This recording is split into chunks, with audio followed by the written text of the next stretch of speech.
बिस्मिल्लाहिर्रहमानिर्रहीम। अस्सलाम वालेकुम नाजरीन, उम्मीद है आप खैर व आफियत से होंगे। नाजरीन, आज मैं इस्लामी तारीख़ की चंद उन शख्सियात में से जो कामयाब तरीन बिजनेसमैन के तौर पे सामने आए, अपने आप को पूरी दुनिया में एक कामयाब बिजनेसमैन के तौर में मुतारिफ़ करवाया। आज आपके सामने उनकी ज़िंदगी के 4 असूल जो उन्होंने हम तक पहुँचाए, बताए किसी के पूछने पे में उन्होंने कामयाबी ज़िंदगी में यह कैसे हासिल की, किस बेस पे हासिल की। वो 4 असूल अगर आज हम अपना लें तो हम भी कहाँ से कहाँ पहुँच सकते हैं, तारीख़ में अपना मकाम बना सकते हैं। वो 4 असूल जो मैं आपके साथ शेयर करने जा रहा हूँ वो सहाबी रसूल हज़रत अब्दुर्रहमान बिन औफ़ रज़ी ताला अन्हु की ज़िंदगी के हैं, जो हम तक पहुँचाए गए। हज़रत अब्दुर्रहमान बिन औफ़ रज़ी ताला अन्हु जलीलुल क़द्र सहाबी हैं, जो कि अशरा मुबशरा सहाबियों में शामिल हैं, यानी कि जिनको आप सल्लल्लाहु अलैहि वसल्लम ने इस दुनिया के अंदर जन्नत की बशारत दे दी। एक कामयाब बिजनेसमैन यानी सहाबी रसूल, और जन्नत की बशारत दी गई इतने जलीलुल क़द्र सहाबी, और फिर कामयाबी उनके कदम चूमती है कि वो तारीख़ में एक कामयाब बिजनेसमैन के तौर पे ख़ुद को मनवाते हैं। अब मैं वाक़या शेयर करने जा रहा हूँ आपके साथ, और वो वाक़या ये है कि जब मदीना से हिजरत की मक्का की तरफ, तो आप सल्लल्लाहु अलैहि वसल्लम ने हज़रत अब्दुर्रहमान बिन औफ़ भी आप सल्लल्लाहु अलैहि वसल्लम के साथ थे। तो वहाँ पे मुहाजिरीन के दरमियान वो भाई बनाया गया।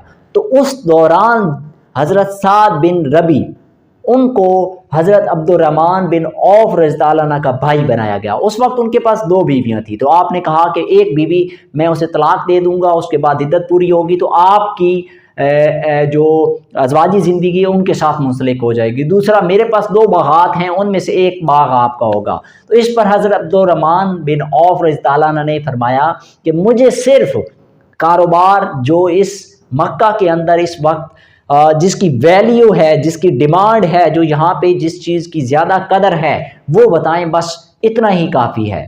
तो आपने इनको बताया कि इस वक्त जो सबसे ज़्यादा वैल्यू या कदर है वो इस वक्त कारोबार के अंदर है, वो जो बैल होते हैं, उनकी जो घंटियाँ होती हैं, वो उसका कारोबार फिर आपने शुरू किया। और वो देखते ही देखते आप कारोबार की किस सतह पे पहुंचे कि चंद अरसे बाद हज़रत अब्दुर्रहमान बिन औफ़ जब मदीने की सरजमीन पे दाखिल हुए तो वहाँ मट्टी का तूफ़ान आया। लोग पूछते हैं कि क्या हो गया है, कौन आया है इस वक्त, तूफ़ान किस वजह से आया है। तो बताया जाता है कि 700 ऊँटों पे लदा सामान हज़रत अब्दुर्रहमान बिन औफ़ रज़ी ताला अन्हु, उनका सामान जो है वो 700 ऊँटों पे लदा हुआ इस वक्त तिजारत के लिए यहाँ तशरीफ़ लाए हैं। तो वो और सखावत, इतनी आजिज़ी, इतनी सखावत का अंदाज़ा लगाएं कि जो हिस्सा अपने माल का कमाते, अब आपको मैं इसकी वजह बताने जा रहा हूँ, वजूहात उनकी, लेकिन असूल अलग बताऊंगा कि वो जो कमाते उसमें से आधा हिस्सा आप सल्लल्लाहु अलैहि वसल्लम की बारगाह में पेश कर देते। ये मदीना जो हिजरत हुई थी, या मदीना जो पहली उनकी तिजारत आई थी और मक्का जब हिजरत की थी, उसके दरमियान जब उनकी पहली इनकम अच्छी स्टार्ट हुई तो उस वक्त 8000 दिनार उन्होंने जो कमाए, उसमें से 4000 आप सल्लल्लाहु अलैहि वसल्लम की खिदमत में पेश कर दिए। जब ये वाक़या पेश आया तो आप सल्लल्लाहु अलैहि वसल्लम ने हज़रत अब्दुर्रहमान बिन औफ़ से मुखातिब होके पूछा ये बात कि इसमें से बाकी हिस्सा अपने घर वालों के लिए कितना छोड़ा है। तो आपने फरमाया आधा हिस्सा आप सल्लल्लाहु अलैहि वसल्लम की बारगाह में पेश कर दिया है और आधा हिस्सा घर वालों के लिए छोड़ दिया है। इस पर आप सल्लल्लाहु अलैहि वसल्लम ने जो फरमाया वो सुनने के काबिल है। आप सल्लल्लाहु अलैहि वसल्लम ने फरमाया जो घर में माल छोड़ के आए हो और जो मेरी बारगाह में यहाँ पेश किया है, अल्लाह ताला दोनों में बरकतें अता फरमाए। बस ये जुमला था। आज भी आप सल्लल्लाहु अलैहि वसल्लम की ज़ात के लिए कुछ चीज़ आप हदियतन, तोहफ़तन, किसी भी पहलू से आप उस बारगाह में पेश करते हैं तो वो कबूल है। और वो उसकी बरकत कैसे होती है वो ज़रा सुनिए। उसके बाद ऐसी बरकत हुई आपके काम में कि जब मदीना दाखिल हुए, वापसी पे मैं आपको बता रहा हूँ 700 ऊँटों पे लदा हुआ सामान, आप खुद اس کو امیجن کر سکتے ہیں کہ کتنا سامان ہوگا، وہ اس کے بعد سیل کیا۔ اور ہمیشہ یہ معمول رہا کہ وہ آدھا حصہ آپ صلی اللہ علیہ وسلم کی بارگاہ میں پیش کر دیتے تھے، اور ہمیشہ کم شرح منافع پہ اپنا مال سیل کرتے تھے۔ اور شخصیت کا اندازہ لگائیے، عاجزی ان کے ساری دیکھیے کہ اپنے غلاموں کے ساتھ پتہ نہیں چلتا تھا کہ حضرت عبد الرحمن بن عوف کون سے ہیں، یہ اندازہ تھا ان کی عاجزی کا۔ اب آپ کو میں بتانے جا رہا ہوں کہ کتنے مالدار تھے، آخر پہ میں 4 اصول بھی بتاؤں گا، لیکن مالدار کتنے تھے کہ جب آپ کی وفات ہوئی تو 1000 اونٹ، 1000 گھوڑے، 3000 بکریاں جو آپ نے اپنی وراثت میں چھوڑی، اس کے علاوہ جو انہوں نے دینار چھوڑے، 32 لاکھ دینار اپنی وراثت میں چھوڑ کے گئے۔ آپ اندازہ لگا سکتے ہیں تقریباً وہ جو پیسے بنتے ہیں 51 ارب کے قریب، صرف میں مال کی بات کر رہا ہوں، پیسوں کی بات کر رہا ہوں، باقی 1000 اونٹ، 1000 گھوڑے، 3000 بکریاں، اس کے علاوہ زیورات، وہ ساری چیزیں الگ ہیں۔ تو آپ اندازہ لگا سکتے ہیں کہ وہ کتنے امیر ترین شخصیات میں ان کا شمار ہوتا تھا۔ اب میں ان کی زندگی کے 4 اصول، جو کسی نے پوچھا کہ آپ نے یہ منازل کیسے طے کی اپنی زندگی کی، یہ کس بیس پہ آپ نے، کن اصولوں پہ اپنے کاروبار کو زمین سے آسمان پر پہنچایا، تو انہوں نے 4 اصول بتائے جو آج ہم ہر مسلمان کے لیے رہنما اصول ہیں کاروبار کے لیے۔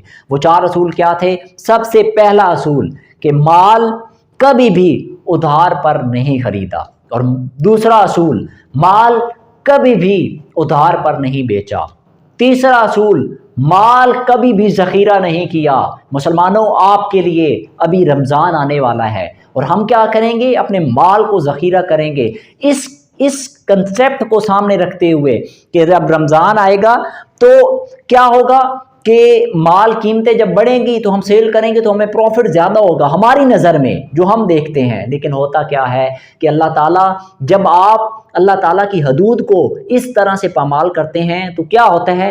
کسی بیماری کی صورت میں، کسی نقصان کی صورت میں، کسی اور وجہ سے وہ مال آپ کا نکلتا ہے۔ اگر آپ ان اصولوں کو سامنے رکھیں گے، یہ 3 اصول بتائے، ابھی چوتھا بتانے جا رہا ہوں۔ چوتھا اصول یہ کہ کبھی بھی اپنے مال کے عیب کو نہیں چھپایا۔ آج ہم کیا کرتے ہیں؟ یہ 4 اصول ذرا سامنے رکھیں۔ میں تیسرا اور چوتھا دوبارہ رپیٹ کرنا چاہتا ہوں۔ تیسرا اصول کہ مال کبھی بھی ذخیرہ نہیں کیا، اور چوتھا اصول کہ مال کا عیب کبھی بھی نہیں چھپایا۔ ہمارا یہ اصول ہے، یہ ہمارے کاروبار کے کیا اصول ہیں آج ہم خاص طور پہ ہم مسلمانوں کے، کہ ہم مال کو ذخیرہ بھی کرتے ہیں۔ ابھی رمضان آپ کے سامنے صورتحال خود آپ کو اندازہ ہے۔ اور دوسری بات، مال میں عیب، اوپر اقتدار پہ بیٹھے لوگوں سے لے کے ریڑھی پہ کھڑا شخص جو سیب بیچ رہا ہوتا ہے، وہ بھی 4 پھل ڈالتا ہے ٹھیک والے، تو دا لگا کے اس میں سے 2 پھل خراب ڈال دیتا ہے۔ یہ سطح ہے ہماری کاروبار کی، تو ہم کیسے ترقی کریں گے، کیسے برکت ہوگی؟ حضرت عبد الرحمن بن عوف رضی اللہ عنہ نے اپنی زندگی کے اصول ہم تک پہنچا دیے، اور آپ صلی اللہ علیہ وسلم نے فرمایا کہ میرے صحابہ ستاروں کی مانند ہے، جو ان کی پیروی اتباع کرے گا وہ کامیاب ہو جائے گا۔ آج ہمیں ضرورت اس امر کی ہے کہ ہم پلٹ کر آپ صلی اللہ علیہ وسلم کی تعلیمات اور آپ صلی اللہ علیہ وسلم کے صحابہ جن کی زندگی ہمارے لیے رول ماڈل ہے اس کو فالو کریں، اور زندگی اور دنیا اور آخرت دونوں میں کامیاب ہو جائیں۔ اپنا اور اپنے چاہنے والوں کا خیال رکھیں۔